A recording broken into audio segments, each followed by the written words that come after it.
Hello, this video will be in Hindi and English mix with vocab. So let's start. The first article talks about the booster dose for the COVID-19 vaccination. So तो इसमें editor का कहना है कि availability, coverage and scientific evidence in तीन basis पर decide किया जाना चाहिए कि बूस्टर डोज देना चाहिए या नहीं। तो उसमें लिखा है कि on November 22, the Director General ICMR said that there was no scientific evidence thus far to administer a booster vaccine dose to fully vaccinated people. तो इसमें पहला पॉइंट यही हाईलाइट किया है कि उसका कोई साइंटिफिक एविडेंस तो सामने नहीं आया है कि बूस्टर डोज की ज़रूरत है।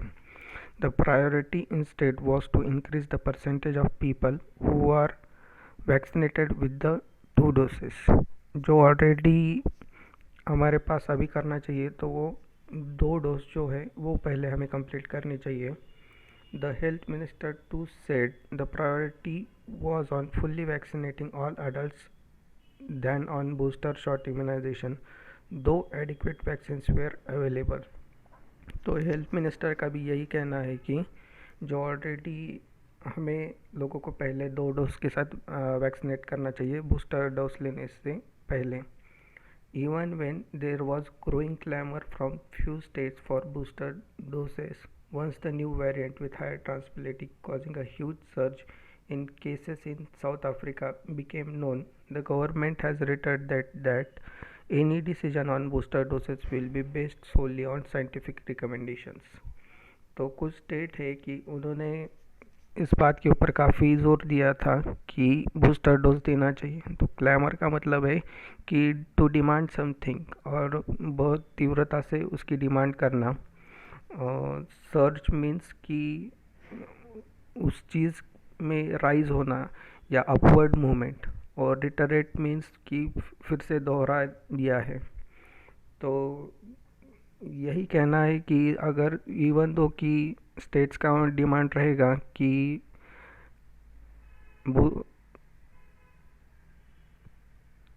बूस्टर डोज चाहिए, तो फिर भी गवर्नमेंट का कहना है कि साइंटिफिक रिकमेंडेशन के बेस पर ही हम तय करेंगे कि बूस्टर डोज देना चाहिए या नहीं। Although over 65 million people in the US are unvaccinated, on October 21, a booster shot was approved for all above 65 years and certain categories of young adults. तो नेक्स्ट पॉइंट ये लिखा है कि अमेरिका में 65 ईयर्स से ज़्यादा उम्र के लोगों के लिए और कुछ एडोलेसेंट फेज में के लोगों के लिए बूस्टर डोज अप्रूव किया गया है। It was later expanded to include all adults, और जो पहले एडोलेसेंट्स के लिए था वो बाद में सारे एडल्ट्स के लिए भी अप्रूव हुआ है। Many countries in Europe too have approved booster shots, having based their decision at least partially on vaccine effectiveness data. तो यूरोप की भी कुछ कम कंट्रीज ने बूस्टर डोज दिया है। Such evidence has become available in India only very recently, और उसका evidence भी इंडिया को मिल चुका है। One study found Covishield to be 85% protective against moderate or severe disease and 63% protective against symptomatic infection, while another found Covaxin to be 50% effective against symptomatic infection. तो हमारे पास जो Covishield है वो काफ़ी इफ़ेक्टिव लग रही है कोवैक्सीन की तुलना में, जिसका 85% रिज़ल्ट अच्छा है कोविशील्ड का, और कोवैक्सीन का 50%। Both studies were undertaken during the peak of the delta variant driven second wave, और ये डेटा जब डेल्टा वेरिएंट आया था सेकेंड वेव में तब का है। The effectiveness of both vaccine against the Omicron variant is unknown. तो नेक्स्ट पॉइंट ये दिया गया है कि जो वैक्सीन्स हैं उनका डेटा कितना इफेक्टिव रहेगा इसके बारे में हमें अभी पता नहीं है। While this variant appear to be far more transmissible than the delta variant, disease severity and the age group most vulnerable to disease are not fully known। तो इनका यही कहना है कि अभी हमें ज़्यादा डेटा अवेलेबल नहीं है कि क्या होगा, ओमिक्रॉन किस पर अफेक्ट करेगा। और वल्नरेबल मीन्स कि जो लोग उस अटैक को फेस कर सकते हैं, या क्या कहते हैं उसको, जो सहजता से घायल हो सकते हैं इस अटैक्स को। Despite these uncertainties, it might still be prudent to approve booster dose for people older than 60 years and young adults who are immunocompromised or have comorbidities. तो प्रूडेंट मतलब कि एक अच्छा डिसीजन होगा, या एक हम रिस्क अवॉइड कर सकते हैं। कमोरबिडिटीज़ मतलब कि जिसमें 2 और मोर डिसीजेस हो सकते हैं, जैसे कि डायबिटिक या हार्ट अटैक या ब्लड प्रेशर जैसी बीमारियां जिनको ऑलरेडी हैं। तो यही कहना है कि ये बेटर रहेगा कि 60 ईयर से ज़्यादा एज के लिए और यंग अडल्ट्स में जो ज़्यादा इन डिसीजेस को सामने जा सकते या जल्दी इनका शिकार हो सकते हैं, इनके लिए बेटर चॉइस रहेगा कि उनको बूस्टर डोज दिया जाए। But administrating booster dose does not can not be at the cost of increase coverage of the first dose and full vaccination. तो उनका कहना है कि ठीक है, बूस्टर डोज देना चाहिए, पर इसको इस बात को नज़रअंदाज नहीं किया जाना चाहिए कि फर्स्ट डोज या फुल वैक्सीनेशन प्रायोरिटी हमेशा रहनी चाहिए। Also, the need to begin immunizing adolescents cannot be ignored. तो उसके साथ जो adolescent फेज में के लोग हैं उनको भी इग्नोर नहीं किया जाना चाहिए। Over 1.26 billion doses have been administered as on December 4, with nearly 85% receiving one dose, but only over 50% being fully vaccinated. तो करंट डेटा देखा जाए तो 4 दिसंबर तक 85% लोगों ने फर्स्ट डोज लिया है और 50% लोगों ने दोनों डोज कंप्लीट किए हैं। दो the door to door vaccination campaign held last month witnessed 11.7% increase in second dose coverage. There is a still sizable percentage of population in the priority groups who are not fully vaccinated. तो door to door campaign से जो घर घर जाकर vaccines लगाए थे उससे 11.7% increase दिखा गया है सेकंड डोज में। पर फिर भी अभी भी काफ़ी पोर्शन है, काफ़ी काम करना अभी भी बाकी है। Over 8% of health care workers, 30% of those above 60 years and over 33% of people aged 45 to 59 years are yet to be fully vaccinated. तो इसमें जो मैक्सिमम लोग हैं जो 45 से 59 ईयर्स के लोग हैं वो 33% है जिनको फुल्ली वैक्सीनेटेड होना बाकी है, और 30% 60 ईयर अबव है, और हेल्थ वर्कर भी 8% बाकी हैं। The rapid global spread of Omicron variant might also lead to increased vaccine uptake.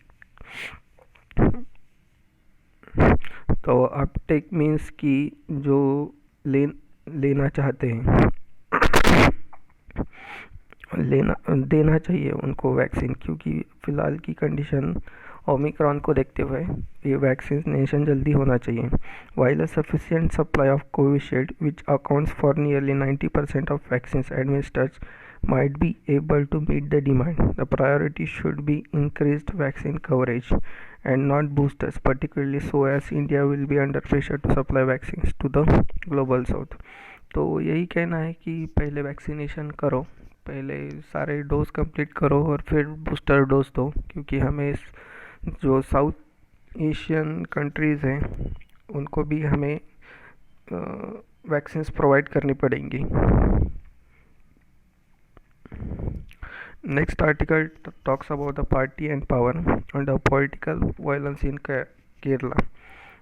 तो एडिटर का ओपिनियन है कि incidents of political violence in Kerala need a thorough investigation free of interference. तो निष्पक्ष जांच होनी चाहिए जो भी गलत चीज़ें केरला में हो रही है, इस बारे में यह आर्टिकल कहता है। The ruling CPIM find itself entangled in 2 murder cases in Kerala. Involve होना ऐसी डिफ़िकल्ट सिचुएशन में और फंस जाना, इसको बोलते हैं एंटेंगल्ड। तो इन वन तो पहला केस है वो है सेंट्रल ब्यूरो ऑफ इन्वेस्टिगेशन ने एक चार्जशीट फाइल किया है 24 लोगों के खिलाफ, जिसमें सीपीआई एम के एमएलए है कुनी रमन, जो डिस्ट्रिक्ट सेक्रेटरी हैं in the Periye double murder case में। और जो Congress worker Kripesh Sarath Lal PK 24 were hacked to death at Periye in Kasaragod district on February 17, 2019। इन दोनों को हैक टू डेथ मतलब कि इस हद तक काट गया, एक बड़े चाकू से उनको कट कर दिया गया था। The case was handed over to CBI on September 30, 2019 after the Kerala High Court found the probe by state police as not trustworthy। तो केरला हाई कोर्ट के पास जब केस गया तो उनको लगा कि पुलिस की इतनी विश्वासार्हता नहीं है कि वो इस केस को एक इम्पार्शियली या निष्पक्ष से जांच कर सके। तो in an indefensible move the Kerala government fought. Indefensible मतलब कि पूर्णतः से गलत, रॉन्ग। तो Kerala government fought fiercely against a CBI इंक्वायरी। फियर्सली मतलब एकदम एग्रेसिव मैनर में, एकदम उग्रता से केरला गवर्नमेंट का झगड़ा चल रहा है सीबीआई की इंक्वायरी से, all the way to the supreme court and successfully after spending vast sums of public money.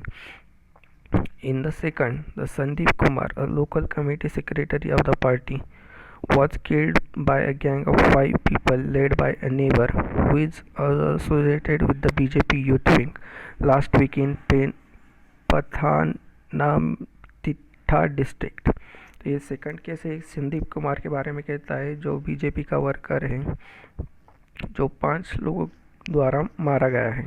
The local police that had rolled out the political rivalry initially changed the script after being publicly cheated by the CPIM state secretary.